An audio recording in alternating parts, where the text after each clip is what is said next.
know, Gengar does have the ability to run a couple of very interesting movesets here, but I'm really looking at the Conkeldurr being one of the slower Pokemon on the team, as well as potentially just being able to kind of run away with that if they're able to set up something like a Trick Room. But on the other side, you really want these Pokemon to go fast. Gyarados particularly is going to want to get off some big damage. I don't even know if you're really going to want to bring it in this situation, just because you do have the Rotom Wash that tends to run maybe a Thunderbolt, and Gyarados is 4 times weak to that, so I'm not sure how that's why you have the really Raichu. But that is why you have the Raichu, because Raichu does get the ability of Lightning Rod, which is very interesting, and I think that's going to be something that might have a play here. But we don't know what's specifically on these movesets yet. Just a little bit of speculation for you. Yeah, I am... This turn one's going to be really interesting. See how both of these players have decided to lead, because it's really hard to tell from these teams, from just the 6 Pokemon on the team, what exactly your opponent might be going for. And it's going to be the Gengar and the Togekiss alongside Excadrill and Grimmsnarl for Justice here. So, you know, I'm used to seeing Gengar as a very powerful, very fast, kind of frail special attacker, or back in the day when it could Mega Evolve, trapping for a Perish Song team. Doesn't have its Mega Evolution anymore, so just here to deal damage, and I'm excited to see what that Pokemon can do. What I've also noticed is about Justice's Excadrill, we've seen Excadrill paired alongside the Tyrannotars for the majority of our series so far. So this Excadrill in particular is actually going to be running Mold Breaker ability, and I think that's going to be very, very interesting to note.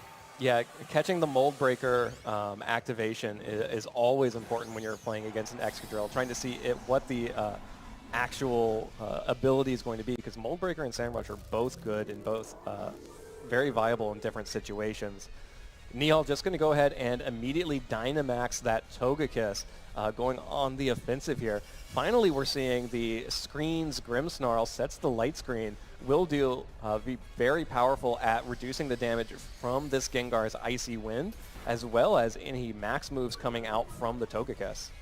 Usually when we see Grimmsnarls that like to run those screens, we often see them running that item Light Clay, which means that it can extend the life of those screens. But we don't know particularly what this Grimmsnarl is running. Some of them are also often running a Babiri Berry or some type of berry in order to extend their longevity on the field. But Togekiss going for the Max Starfall here and a Rock Slide as well, just kind of as a bit of a back here. But wow, the Gengar showing off that it has the ability Curse Body and a weakness policy. Oh, that feels good if you're Nihal. You both get to deactivate, or you get to disable the Rock Slide from Excadrill, so Excadrill can't do that again. I'm sure it had a great time Rock Sliding that first turn, but not going to get another chance. And all it did was just activate Togekiss's weakness policy. Gengar's Icy Wind support means that this Togekiss is going to be dealing so much damage if it decides to go for attacks. Doesn't look like it's going to go for attacks this time, but Grimmsnarl is going to try. Thunder Wave, though, will protect the Togekiss. And Gengar now going for the Icy Wind. This is really what Gengar's kit is used for, just to slow down the pace for all of the Pokemon on the opposite side of the field. Yeah, Grimmsnarl just barely hung on after that Max Starfall with 1 hit point, which meant that Nihal had to protect the Togekiss this time to avoid that Thunder Wave. Otherwise, all of that offensive pressure would have been for naught. That Protect, though, it does mean that Excadrill's not doing much of anything on its own, and Gengar is able to get off another Icy Wind. We're going to see Togekiss now coming out from Justice in a little bit of a less impressive form there, just the regular Togekiss. Tiny Togekiss. Tiny Togekiss. teeny Togekiss. That's the propeller plane. Nihal has the Jumbo Jet right now.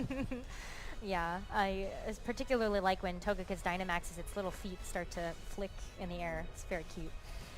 But actually looking at kind of the state of the board right now, I really am curious to see how Justice is going to play around the weakness policy Togekiss, because not only does it still have a significant amount of its health left, but it still has a couple more turns of Dynamax. Yeah, still has this turn of Dynamax, but Justice at least does have the light screen up and is able to Dynamax their own Togekiss most likely here. having switched in to get the full effect. So matching both Dynamax Togekiss, Justice will be able to have that Dynamax longer should Togekiss survive, because Nihal having that weakness policy boost and potentially able to fire off, super luck boosted attacks as well. I don't think we've seen any crits yet, but that is always that's most likely what you have when you have a more offensive version of the Togekiss. And just another huge max airstream, going to pick up the KO onto that Excadrill. The Icy Wind mixed with setting up this max airstream at the end here to give the Gengar and Togekiss a speed boost means that Nihal will probably be faster than anything else that Justice could do. Well, we are seeing a max airstream coming in as a return from Justice's Togekiss, which is going to even the playing field just a little bit, but still the Icy Wind drop is not helping any of the Pokemon on Justice's field, and we do see the Gyarados coming in here for Justice. It's going to be the last 2 Pokemon for them, and the last turn of Dynamax is finally used up. Yeah, Nihal's Togekiss is now back to its adorable bite-sized form up against the Jumbo Jet on Justice's side now. Gyarados is a very strong Pokemon, but because of that Airstream boost, Nihal has a huge speed advantage, should be able to outspeed, and with that weakness policy, deal so much damage right back. Gengar, especially with this Icy Wind. Yeah, Gengar is just continuously going for that, and I really love this play coming out from Nihal, just to continue to control the speed the way that they have been, not only kind of partnering the Icy Winds with those max airstreams when they can, but there's the Dazzling Gleam, and still no critical hits just yet. Yeah, no critical hits coming out from Nihal's Togekiss. The Earthquake will pick up the KO onto Gengar, who will disable it again with the Cursed Body. But Nihal's probably okay with that. Gyarados does get a Moxie boost, which is kind of big to continue going on the offensive now that Justice is able to get more max airstreams, pick up the KO there as well. And now Gyarados is back at even speed because of that Icy Wind, but with a Moxie boost. You do have the Moxie boost, and I think that's particularly important information for Nihal to know about, because that means that Gyarados is going to be a powerhouse for Justice's team, and this is also a really interesting situation for Nihal to be in. Now we're going to get a chance to see what this Bisharp's able to do with the Rotom on its side. Yeah, getting that Icy Wind onto the Gyarados last turn before Gengar went down was huge. You would hate to see the Gyarados having a speed boost and a Moxie boost if you're Nihal or a fan of Nihal's, but because of that Icy Wind, Gyarados is still just at normal speed, which offers some opportunity for Nihal to deal some big damage before Gyarados starts just doing Gyarados things and getting boosts.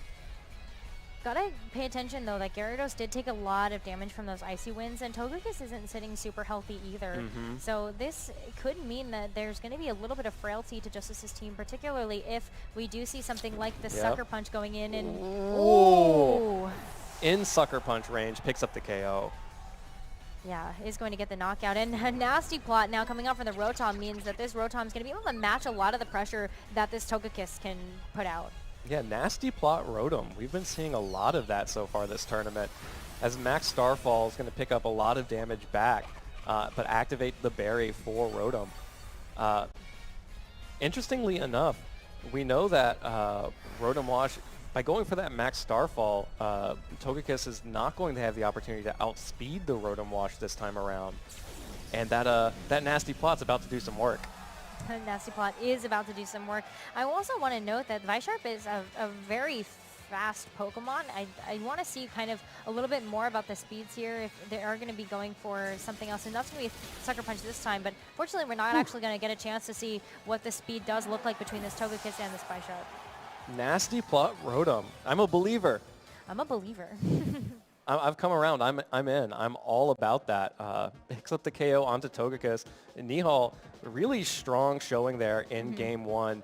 Played incredibly well. And I think it was really, it's underrated, but Gengar's ability to just sit there and spam Icy Winds while Justice was trying to catch back up basically meant that Nihal was always going to be ahead of the speed game, even when he lost his own Dynamax Togekiss, and Justice was able to start catching up with max airstreams. The icy winds just put him too deep a hole to get out of, I think. Yeah, I mean, something else, though, is that Nihal was able to take pretty big advantage of their Dynamax turns, even though Justice was able to maneuver around those very well. It was just that conjunction of the icy wind plus the max airstreams that I think definitely kind of did it for them. I was really hoping that the Gyarados is going to be able to do a bit more there, especially with the Moxie boost for Justice. But unfortunately, just took too much damage from those icy winds that it did put it into Sucker Punch range. Yeah, it put it into Sucker Punch range, and even outside of Sucker Punch range, because it took some of those icy winds from Gyarados, it was still just struggling to catch up to the offensive pressure that Nihal was putting out. So even though it seems like it was a little bit of a slower, Nihal was running a slower team, it was Nihal who was able to get the weakness policy activation on Togekiss and start going to town with those max airstreams and max starfalls. Justice got so much information from that game one. I mean, the fact that Togekiss was running the weakness policy, that's already a huge boon of information in order to really play around for this game too. So I think that Justice is going to be in a pretty good position just knowing what they're up against in terms of the weakness policy Togekiss, as well as the cursed body Gengar. That got a lot of value. Yeah, Nihal was able to get a lot of value out of that for sure. Especially that Rock Slide turn one. Really perfect just to be able to... I want you to have Rock Slide just so you can activate my own weakness policy, and now I'm getting rid of it. Now you don't get to play with that anymore. No more Rock Slide for you. All right, well, here we go, heading into Game 2 with both of our competitors here, Nihal Noor and Justice Surjan. Both of these players here still well on their way to qualifying for Day 2, but Nihal with a one-game advantage in the driver's seat. Well, we'll see if this adjustment's going to make a difference here. Justice is going to be leading with a Duraludon as well as a Grimmsnarl. Grimmsnarl we did get a chance to see during Game 1, but I think this Duraludon is going to be a bit different here. But I really like this adjustment from Nihal as well, bringing in the Arcanine. The Arcanine tends to run a little bit of Snarl, and particularly when you're faced up against a Duraludon, that's going to do a lot in order to lower that special attack. Yeah, the Duraludon hates to get snarled. Really need some extra boost to get the damage output that Duraludon requires to actually pick up some of those KOs. So being able to snarl with Arcanine does a lot to limit Duraludon's abilities here. And Grimmsnarl, we've already seen, is most likely that screens version, so unlikely to be offering the fake tears support. Right.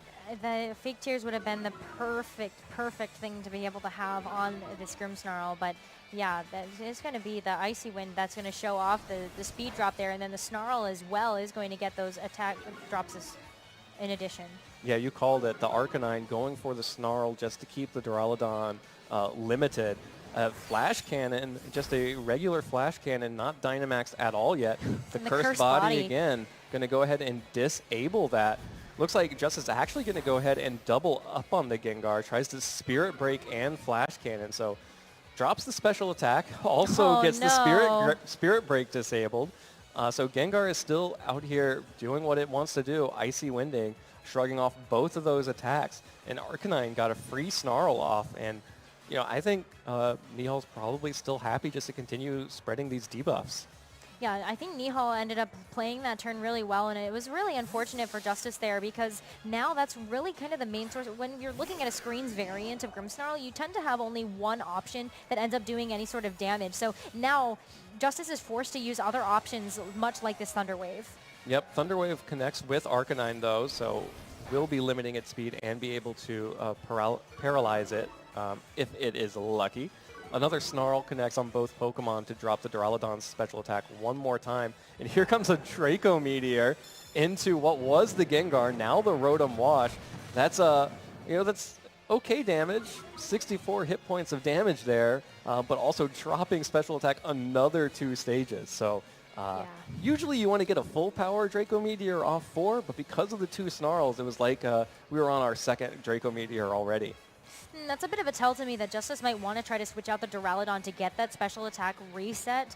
And that is something that Nihal's going to want to be a little bit cognizant of here, just because they might be able to get a read on something else that comes into that place. I think they're really well set up for that too, but Grimmsnarl instead, no switches here, just going to go for some screens. Wow, no switch at all. Just another light screen from Grimmsnarl. Probably afraid of this nasty plot Rotom, so Nihal going to go ahead and continue to boost special attack. Arcanine is paralyzed this time. Ooh, and shows the Dragon Tail. Connects with Rotom Wash and drags back out the Gengar. It's like, you thought you could get away from me. Okay, I actually really love that. And Dragon Tail is one of those tech moves that I think is super interesting. If you didn't know that it has that secondary effect, it does have a lower priority, but the secondary effect of Dragon Tail is that it almost acts like a roar. It really forces the opposing Pokemon that it targeted down to switch out, and that means that that Nasty Plot boost, no more. That Nasty Plot boost got reset, so Nihal is set back a couple of stages, needs to bring the Rotom back out, and will be able to at least be in range because of that Dragon Tail to get the Citrus Berry off. Yeah, gets to eat the berry eating was a little bit delayed here because of the Dragon Tail, but on switching gets to heal back up a little bit. And as you can see, it takes almost no damage from this Thunderbolt out of the Duraludon, while negating the Thunder Wave from Grimmsnarl as well. Nihal trying to protect that Gyarados. Unfortunately, Arcanine just not getting a chance to do anything because of the paralysis. Maybe trying to continue to go for more Snarls or maybe just some damage onto Grimmsnarl. Right, but what do you do in that situation when you have a Pokemon that is paralyzed? It's not like you can actually heal it unless you're holding an item such as a Lumberry, which this Arcanine is definitely not doing at this moment. So it's really unfortunate there that they won't be able to heal off this paralysis. So you may as well try to go for as many attacks as you can, particularly if it's going to be more Snarls. But a Thunderbolt now without that boost. Another paralysis. Arcanine not getting a chance to do much of anything, but Spirit Break dealing a little bit of damage back to the Rotom and dropping the special attack. Dragon Tail comes out again from the Duraludon. Nihal, of course, recognizing that he could not just continue to nasty plot in front of that Duraludon because it would just get knocked back out. So goes for the damage on Grimmsnarl, gets a little bit, but that light screen still doing work. Togekiss going to have a lot of things to try. Got to do a lot of things to get through this wall right now. Well, what's interesting is that both players haven't used their Dynamax yet. So we are going to be seeing some later turns of Dynamax in towards the part of the end game here. Yeah. And I think that's actually really interesting, particularly for Nihal, because Nihal's going to be able to kind of get a chance to maneuver around the screens, maybe wait them out, and then go for the Dynamax turns. Yeah, absolutely. And shows Protect on Togekiss. So Togekiss going to go ahead and protect itself from a Spirit Break from Grimmsnarl. Definitely trying to avoid a Thunder Wave, but Rotom just can't stop itself from getting Dragon Tailed by Duraludon. And now Gengar is back out. And Justice doesn't have a lot of offensive pressure. Duraludon's at -4. It's not dealing a lot of damage with the Dragon Tail. Spirit Break's doing okay damage, but even still, this is all just adding up over time. These are a bunch of free damage turns for Justice. Oh, I feel like Justice's game plan at this moment is actually very telling of what they have in the back, just because they are focusing down on that Rotom, making sure it can't get off a nasty plot or get off any big damage. Yeah, I think that Justice has recognized that the main damage dealer of this team right now, or one of the two main damage dealers of the team, is going to be that Rotom Wash. So try to get as low as possible or even get a chance to knock it out, and then see what you can do here. But Togekiss going to go ahead and switch out here. Another rotating door Pokemon, and you're going to have Arcanine coming back out in its place just to get another cherry on top of the cake there with that Intimidate. Yeah, Intimidate's going to be helpful for Grimmsnarl a little bit, but Sludge Wave coming out from Gengar will not be affecting Duraludon, but will be affecting the entire rest of the field. Doesn't quite pick up the KO onto the Grimmsnarl. And another Draco Meteor here from Duraludon onto Gengar is enough to pick up the KO. Even after all of those drops, still able to pick up that KO. And I think Duraludon's okay about this Cursed Body activation. Yeah, I was going to say, I think it's okay. I think it's ended up getting off the attacks that it really needs to now. And the Spirit Break for Arcanine really just going to do a bit of chip damage there. But most importantly, it's going to get the special attack drop there. Light Screen, though, is gone. Yeah, so Grimmsnarl just barely hanging on there on that last turn of Light Screen. Nihal's going to need Togekiss to make something happen here while having to avoid getting paralyzed by that Thunder Wave as well. 8 hit points Grimmsnarl is actually kind of terrifying. Yeah. There's nothing left to do but paralyze anything that's not paralyzed. It has nothing left to lose. It has absolutely nothing left to lose. It can go for that paralysis, the Thunder Wave. And that is something that this Togekiss is going to have to be real cognizant of. But Nihal's been playing around these screens and everything else that Justice has really kind of put out there to deal with really, really well. And I think what Nihal is hoping for is that the final Snarl will go off and we'll be able to get the knockout. All right, well... Or the Heat Wave.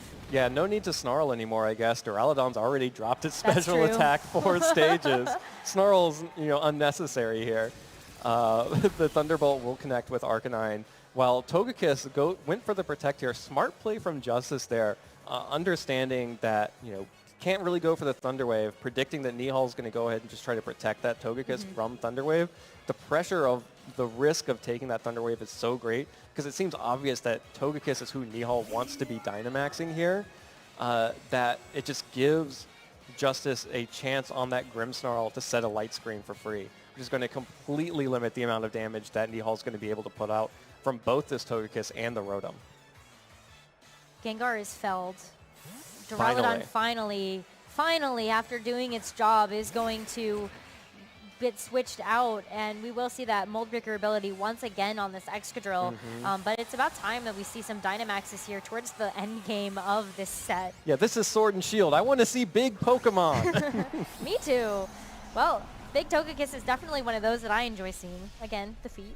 Yeah, going to get a big Togekiss on Justice's side. So cute. Probably going to get big Togekiss from Nihal's side as well.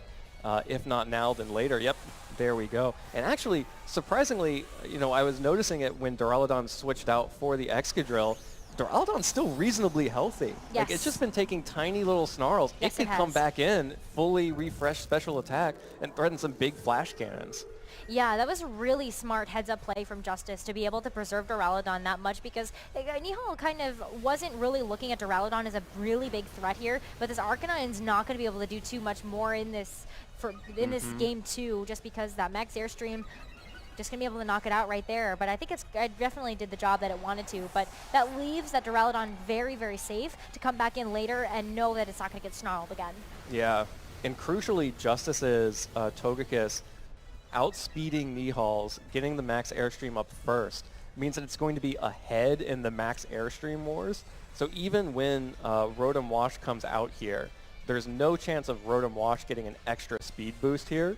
Justice is always going to be 1 speed boost ahead, so long as Justice decides to continue Max Airstreaming to keep that Excadrill going faster than the Rotom Wash and potentially deal some big damage to that Dynamax Togekiss. Yeah. We did see a Max Airstream come out from at least the other side of the field, but high horsepower. That Rotom was already so low from all the Dragon Tails that it had taken. So that is going to be a really clean way to get the knockout there, particularly with the Mold Breaker ability. Really needed that in order to get through.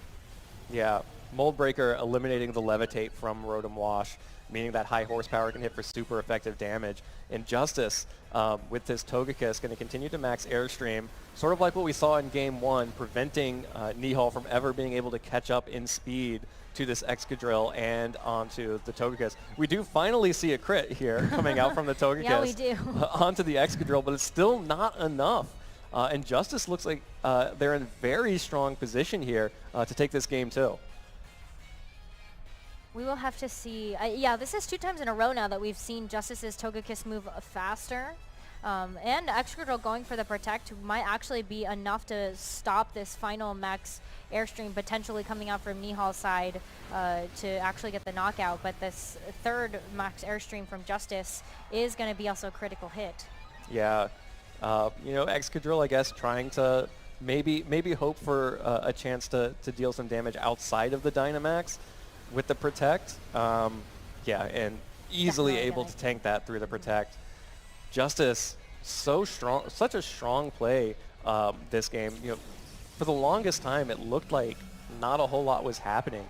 Duraludon was at, -2 special attack from the Snarls, -4 from the Draco Meteor, and then -6 from the other Draco Meteor, but still able to add up damage through Dragon Tail over and over with some Spirit Breaks from that Grimmsnarl as well. And Justice, a really well-played game 2 there to take that game and push us to a game 3. And the Duraludon was still healthy in the back. Duraludon's still fine. It could come back in and Draco Meteor at full power. No problem. No problem. No, but that was a very heads-up play. I had mentioned before, after we had gotten the -4 special attack drop on the Duraludon, maybe Justice is going to want to switch it out and get that reset. But it was very, very clean of Justice to keep that Duraludon in play, because Nihal wasn't looking at Duraludon as a big threat because of all the special attack drops. Didn't realize that Duraludon was able to get the job done the way that it kind of needed to. All those Dragon Tails, even though it wasn't doing big damage, was doing enough chip damage that it was threatening down the Rotom, which was really kind of the big source of damage for Nihal's team. Yeah, and throughout all of that, Justice was able to keep his own Togekiss and Excadrill safe and healthy in the back. There was no reason to switch out Grimmsnarl or Duraludon. They were still, Justice would have been happy to sacrifice at least the Grimmsnarl, maybe the Duraludon as well for a free switch in there. No need to risk any damage coming into those Pokemon, especially no need to risk Rotom Wash getting a free nasty plot like Nihal tried to do. But now that Nihal knows that Dragon Tail exists, that there won't be free turns to set up, he'll have to go into this Game 3 adapting, understanding, realizing that it's not enough to just to not be afraid of these Pokemon because they're weak. You need to make sure that you are getting the knockouts so you can advance the game forward, and setting up your own Pokemon to take advantage of that once it happens. Keeping Togekiss safe is definitely the play for both of these players, but I wonder if we are going to see another adaptation here. Nihal was able to take that game 1 utilizing Gengar, Togekiss, and Bisharp really effectively all together, and we didn't see that Bisharp in that game 2. Yeah, kind of missed that Bisharp a lot, especially after Nihal fell behind in speed. May not have been the #1 problem with what happened with Nihal. I think a lot of it was just getting a few turns of free damage. Even though it wasn't big damage, it was still free damage on a lot of those Pokemon cycling out. But I would be interested to see it. Well, like here's this. The leads. Yes, like this. Gengar and Bisharp together on the field for Nihal, and that's going to be an interesting lead against the Grimmsnarl and the Excadrill here for Justice. Yeah, Grimmsnarl being led all 3 games, but with different partner here. The Excadrill out immediately. We've already seen the light screen, which would be very effective against the Gengar. We haven't seen a Reflect, which would make that Bisharp a little bit weaker. But Nihal's been working so hard to keep that Gengar from getting paralyzed by Grimmsnarl, and it just happens. Turn 1. Yeah. Oh, Bisharp's going to avoid an attack too, but the Iron Head, this is actually going to reveal what this item is on the Grimmsnarl. It was not Light Clay, it was actually going to be that Babiri Berry. The Babiri. And man, that high horsepower miss is huge on the Bisharp.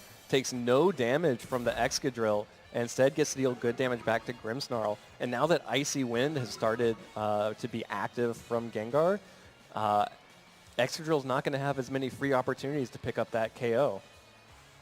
No, not gonna have too many here, especially because now you got the Icy Wind drop. The speed is going to be in their favor, in Nihal's favor.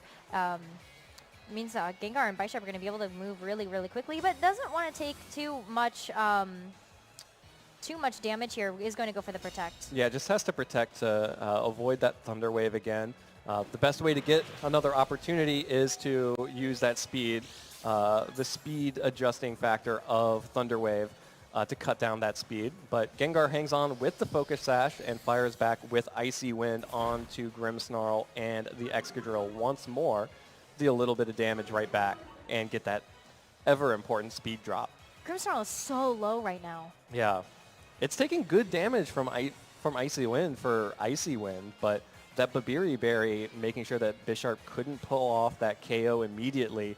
Big deal there to keep the Grimmsnarl alive and able to fire off these Thunder Waves. And Bisharp is still super, super healthy, so Bisharp's going to be able to show off a lot more of what it's going to be able to do. Really just taking a little bit of damage just from the Life Orb that it's holding. But Gengar also just down to its last little bit, but the Sucker Punch is going to work into the extra drill, but wow, that's a big amount of damage coming in from that Bisharp. It does good damage. Sucker Punch gets it. And of course, the Thunder Wave actually does not affect Bisharp because Dark types are not affected by Prankster. So Bisharp actually able to avoid that Thunder Wave entirely while Gengar picks up the KO with the Sludge Wave. I think Justice wasn't entirely sure of that interaction right there, and that's going to be an unfortunate circumstance as Justice is now down to their last two Pokemon, and it's a Gyarados and a Togekiss. Oh, wait, it's Moxie. It's good. I panicked for Justice for a second that Intimidate was about to activate the Defiant, but all right, it's Moxie. We saw it. Right. But we do know that that's the Icy Wind's definitely not going to be something that these two Pokemon is going to take very well. Yeah. Fortunately, Grimmsnarl was able to get the Thunder Wave off onto Gengar, and it is down to its Focus Sash, so should not be able to do too much here, especially if we have a Dazzling Gleam or an Earthquake, these type of spread attacks from Justice's Pokemon.